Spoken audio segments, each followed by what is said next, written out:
Hello, Jumbo. Welcome to my channel. My name is Chilanda, and this is Library Without Borders.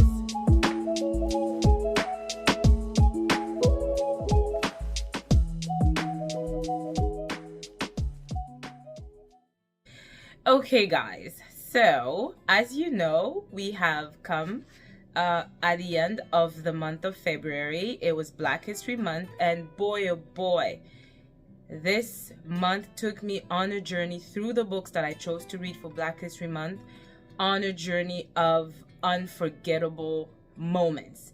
I mean, I felt a roller coaster of emotions. Like, I had lots of sadness, lots of pain, but joy, love, moments of victory, a lot of just beautiful emotions. And that's what I want to share with you guys today.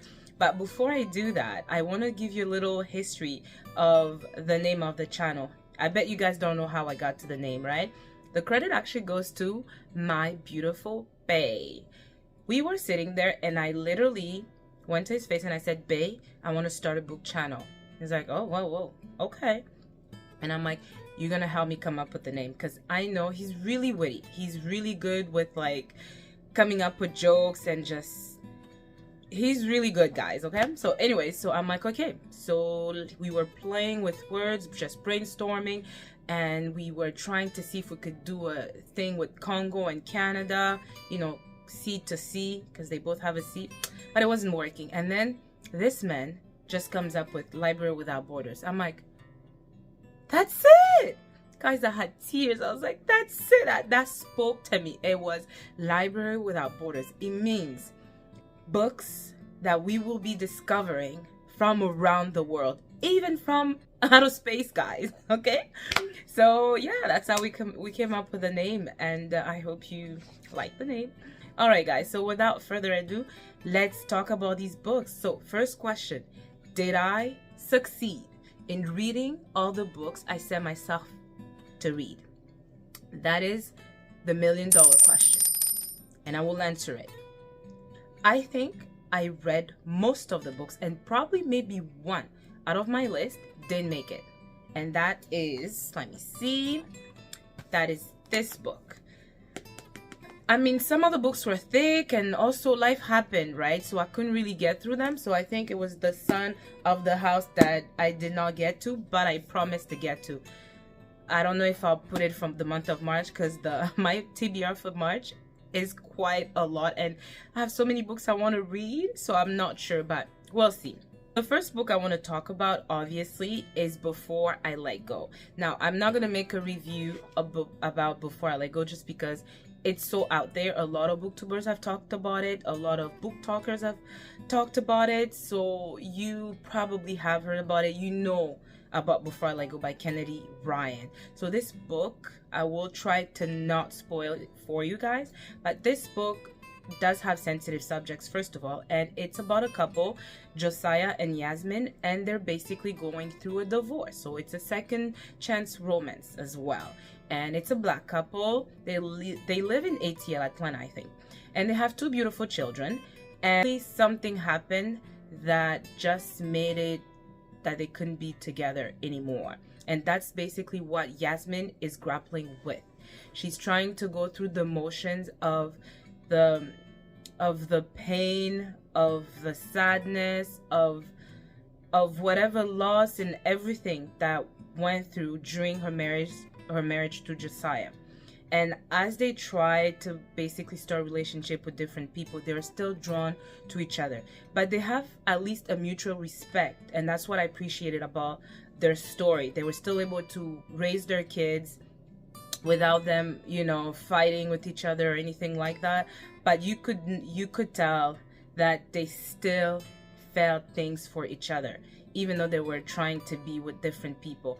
And at some point, they do get a chance to be back with each other, but then there's still fears that lingered, and that's what Josiah and Yasmin are grappling with.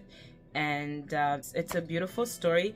If you haven't picked it up, I mean, you have to pick it up. Like Before I Let Go, oh my god, as I said, I don't really do romance, but that romance, and the steamy scenes in them, woo, they had me looking at it like, I see you.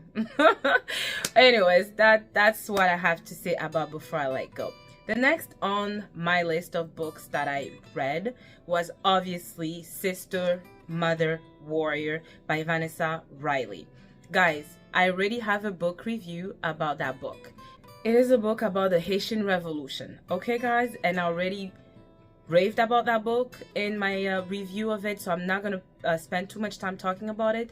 But essentially, we follow Toya, who's obviously born in West Africa, and Marie Claire, who's born free in a plantation in Haiti. And these women will meet eventually throughout the book.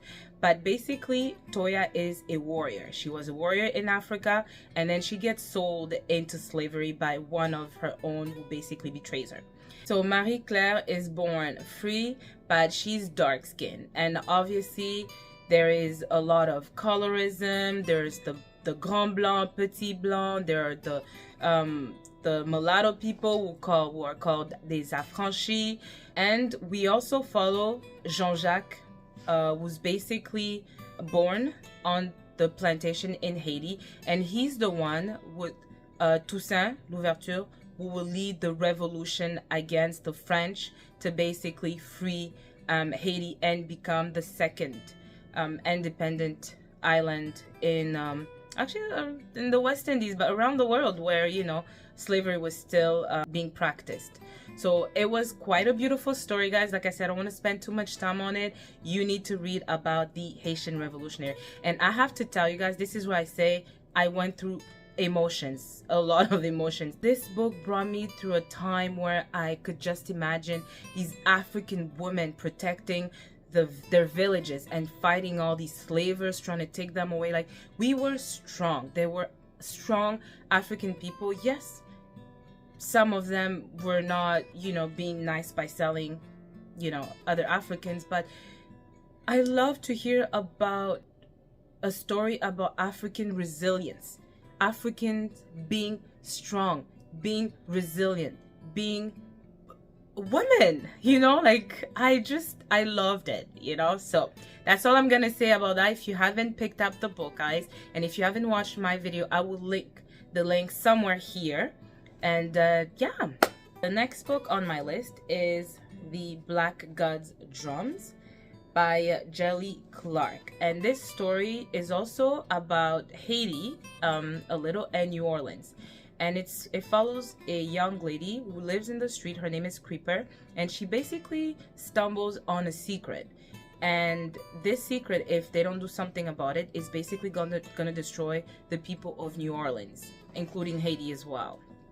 So she has to find a captain with a ship so that they can go and stop basically these people from releasing, they call the Black God's drum, which is like a cannon. And you follow them onto this journey, and you discover a little bit of the history there. We have these people called les Jeannots. You hear a little bit about Confederates and such, you know, such matters. So yeah, you follow them, and it's obviously a sci-fi story. So you have a bit of magic in it. You have the African gods.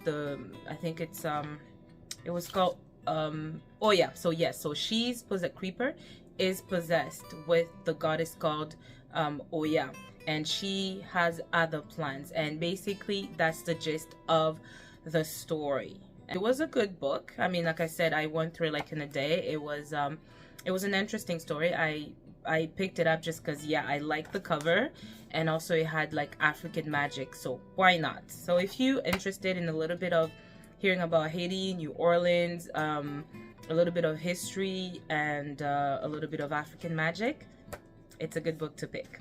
So next on my list, okay, it is the book The Polished Whole by Austin Clarke.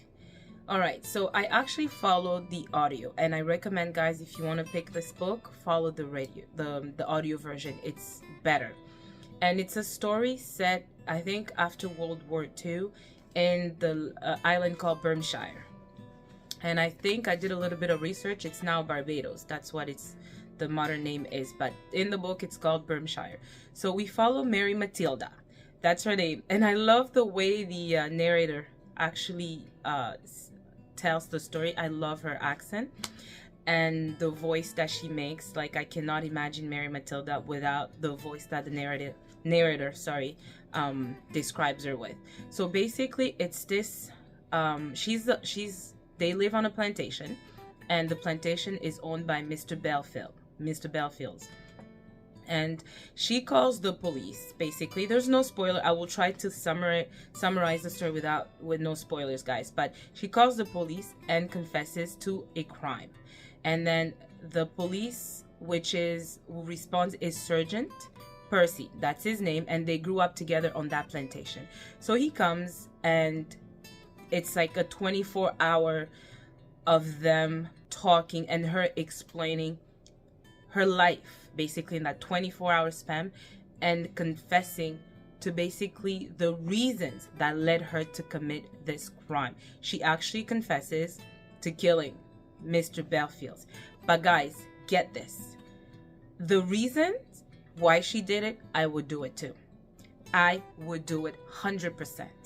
Forget the fact that it was still under the whole colonization rule, and forget the fact that he was white and all that good stuff. Don't forget it. I mean, but that's also part of the story, because it's after World War II and the plantation has people still working in the fields. She started working as a maid in the field, but then moved up to the kitchen help, and there she is violated by Mr. Belfield. So from that, you will understand why she commits the crime, guys. I don't want to tell you, but oh my god, it shocked me. Roller coaster emotions.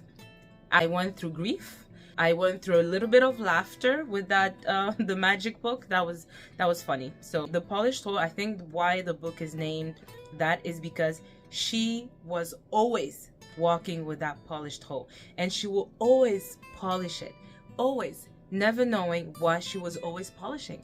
Hence the title, The Polished Hoe. But you will know. Pick up the book, guys. Pick it up and you will know. There's a big secret in that book. Lots of them, actually. I mean, lots of them, guys. I could go on and on and on and on about the things that are described in this book, but it is for you to find out and for me to just summarize so that you are interested enough to pick up the book. So guys, next on my list is Ikenga by Nnedi Okorafor. In summary, this book follows, it's a middle grade book, by the way, which is my first, because I never read middle grade books, but it's essentially a book about this young boy who's 12 years old. His dad gets murdered by a group of bad people, and he decides that he's gonna avenge his dad's murder or death. And this story is set in Nigeria, in a city called Kaleria. So one night he stumbles upon the spirit or ghost of his dad, who gives them this little figurine or doll or wood that's called the Ikenga, I guess. And this Ikenga gives them power. So he's able to transform into this huge shadow man, very, very black. I love the fact that black was so present in this story. It was like black, which is beautiful, by the way.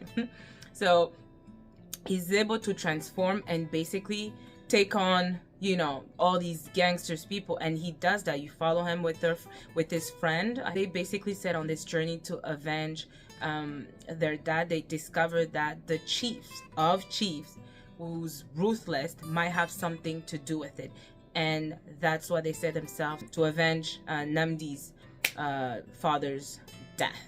So it was a lovely story. It was quick. I enjoyed it. And if you guys love middle grade books, I recommend to pick it up. Next on my list is actually the book that I read, again set in Nigeria, was Ties That Tether by Jane Igaharo. And this book was lovely. It's an interracial book, and the story is basically between this Nigerian girl who lives in Toronto. She's Canadian, which I also love because, you know, I'm Canadian, and she falls in love with this white guy who's basically Spanish. I think he speaks Spanish, and she has this mother of hers who is set on setting her up with a Nigerian man, simply because she made a promise to her dad that she was gonna marry a Nigerian man. So her mother is set on matching her with another Nigerian man. So she always brings these Nigerian men that I don't know where she finds them. And her daughter was so willing to do whatever her mom wants her to do, just goes on these dates that she definitely does not like, and just to please her mom. I find her mom quite impossible in this story. Like, the way she imposed herself in Aziri's personal life was like unbelievable, guys. I don't even think, being of, like, you know, an African culture, Congolese culture, that my mom would get herself involved in my personal life like that. Like, this woman was, not only was she overbearing, she was tyrannical, she was too commanding, she was domineering, she was intimidating, she was a bully, like push around. She was all of that and some. Like, unbelievable. So basically Aziri has to face all of that.